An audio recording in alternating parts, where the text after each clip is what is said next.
ভাই, তোমরা ঠিকঠাক পৌঁছে গেছো তো? প্লেনে উঠে পড়েছো তো? আচ্ছা আচ্ছা, ঠিক আছে।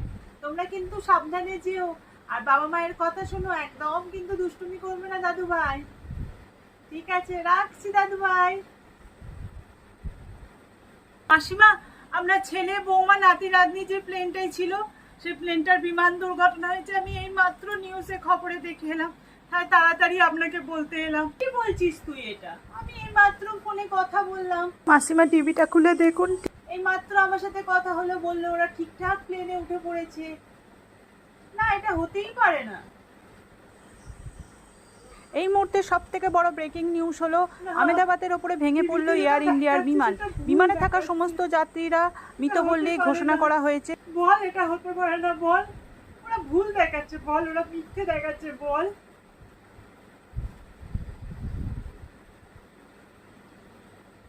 মাসিমা, টিভিতে দেখাচ্ছে যে পরিবারের মানুষজন মারা গেছে, তাদেরকে নাকি সরকার থেকে 1 কোটি টাকা করে দেবে।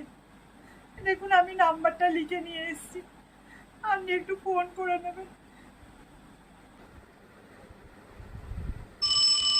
হ্যালো, বিমান দুর্ঘটনা অফিস থেকে বলছে।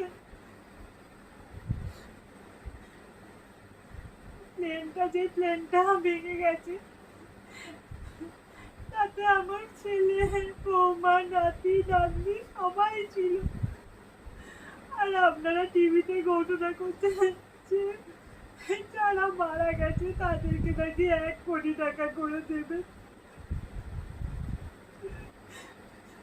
আমার জমি জমা, বাড়ি ঘর যা আছে, আমি সব বিক্রি করে দেবো।